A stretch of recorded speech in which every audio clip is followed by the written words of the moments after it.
राजस्थान सार्वजनिक परीक्षा अनुसूचित साधन में जो संशोधन विधेयक 2022 है, उसका मैं मूल रूप से सरकार ये संशोधन क्यों लेकर आई है ये पढ़कर सुनाना चाहता हूँ।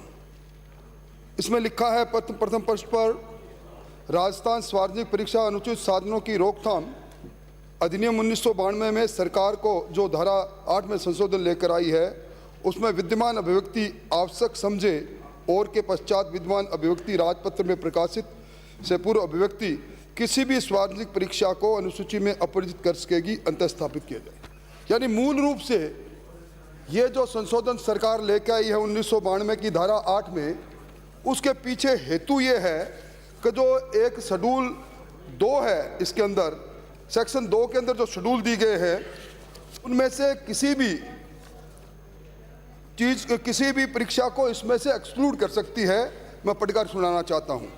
Any examination conducted by the board of secondary education of the Rajasthan under the Rajasthan university examination act, any examination conducted by the any university established by law, any examination conducted by the Rajasthan public service commission, any examination conducted by the any autonomous college in the state, any examination conducted by the Railway Recruitment Board, any examination conducted by the Rajasthan High Court, any examination conducted by the Rajasthan Subordinate Ministerial Service Selection Board, any examination of All India Trade conducted by the Director General of the Training, New Delhi। स्वभावतः जहाँ तक मैं समझ पाया हूँ, अब राजस्थान के अंदर दो कानून बचे हैं। एक कानून है जो भर्ती होगी सरकारी नौकरी में, उसके लिए नया कानून जो अभी हमने पारित किया है, और एक कानून 1992 का कानून राजस्थान के अंदर जितनी भी यूनिवर्सिटी है, राजस्थान के अंदर जितनी भी विश्वविद्यालय है, राजस्थान में बोर्ड ऑफ सेकेंडरी एजुकेशन है, इसके अंदर जो पुराना 1992 का जो एक्ट है, जिसको जितना मैं समझ पाया हूँ, जिसके अंदर 3 साल तक की सजा का प्रावधान है। यानी राजस्थान के अंदर ये बहुत गहरी बात है।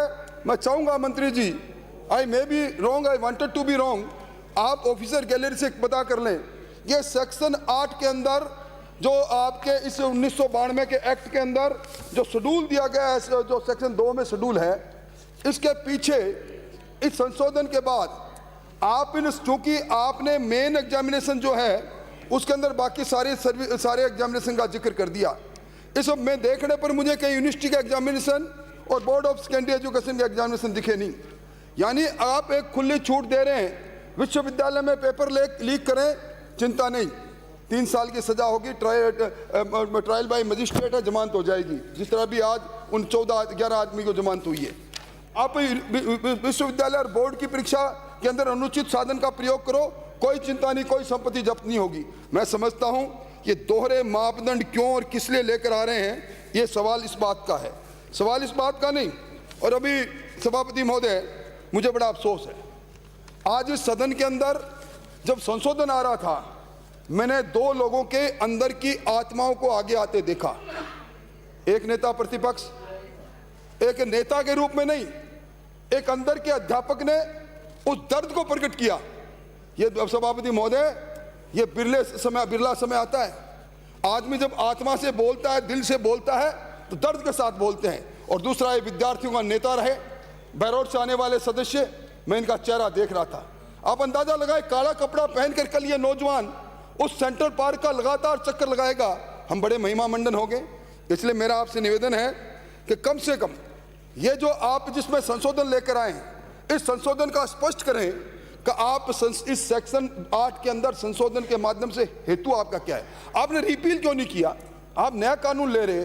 सभापति महोदय, मैं जिम्मेवारी से कह रहा हूं, मुझे कहना नहीं चाहिए, आपके सहयोग के लिए जो लोग आपके आसपास बैठे हैं, जुडिशियल सर्विस में उनका अपना एक रिकॉर्ड रहा है। आज इस प्रकार का कानून ये पहली बार होगा राजस्थान के अंदर, 2 कानून जिंदा रहेंगे, एक नखहीन दंतहीन कानून और दूसरा कानून जिसमें सख्ती से प्रावधान किया गया है।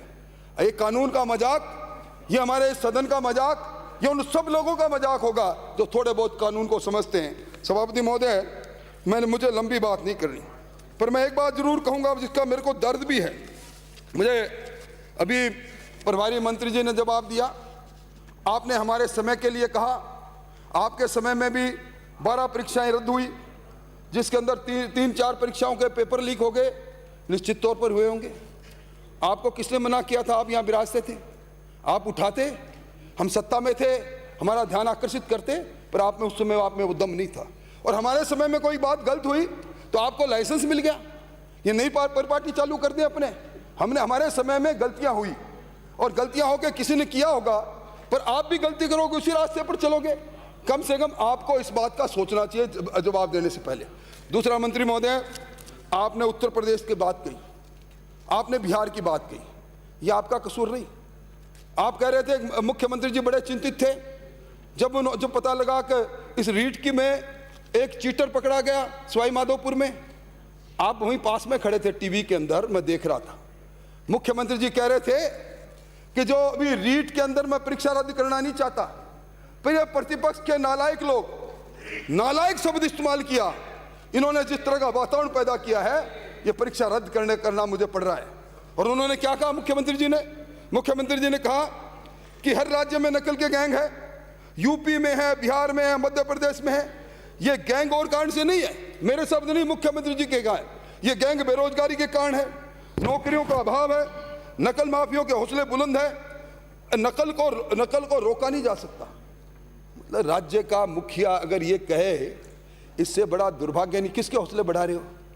इसलिए मैं समझता हूं, सभापति महोदय, मैंने जो बुनियादी सवाल खड़ा किया, मेरा पहला सवाल ये है कि इस अमेंडमेंट के बाद, 1992 के अमेंडमेंट के बाद, क्या ये सत्य है कि राजस्थान के अंदर 2 कानून जिंदा रहेंगे? राजस्थान में विश्वविद्यालय और बोर्ड ऑफ सेकेंडरी एजुकेशन और उस परीक्षाओं के लिए अलग और सरकारी नौकरी को अलग। क्या या इसमें यह होगा कि अगर इस कानून के अंदर जो आपने शेड्यूल दे रखा है, शेड्यूल 2, जिसको मैंने पढ़कर सुनाया, जिसमें 8 अलग अलग एग्जामिनेशन का जिक्र किया है, यह आप एक्सक्लूड कर लोगे? क्योंकि ये तो सारा प्रस्ताव तो आपका अपवर्जन करने का है। एक्सक्लूड कर दोगे तो ये प्राणहीन, फिर ये प्राणहीन कानून सरकार के अंदर किसी न किसी फाइल की गर्द में चला जाएगा। पहले ही पुलिंदा बड़ा है, आपका मकसद पूरा हुआ। आज मुझे अफसोस के साथ कहना पड़ता है, किसी ने कुछ भी लिया होगा, मुझे गर्व है मेरे ऐसे नेता है जो मन से और आत्मा से बोलते हैं, दर्द से बोलते हैं। और मुझे गर्व है कि नौजवान बैठा है बैरोड से आने वाला, जिसके मन में नौजवानों का दर्द है।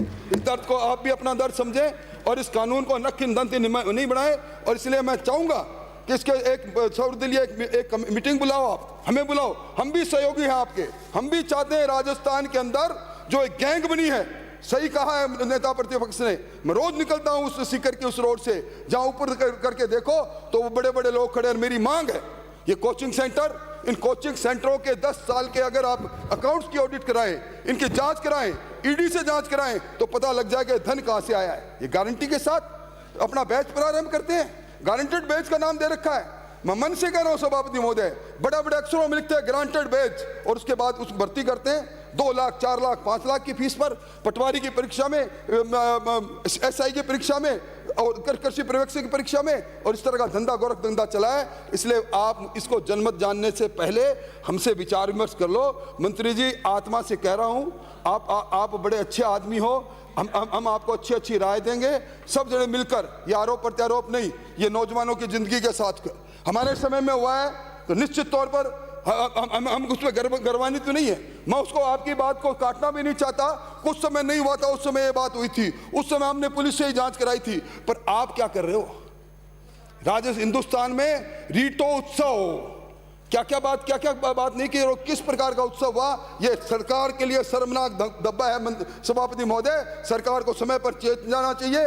ये नौजवान के चित्कार, नौजवान की हाय इस सरकार को ले डूबेगी, और इसको जनमत जानने के लिए प्रचारित करो, इसलिए मेरा निवेदन है।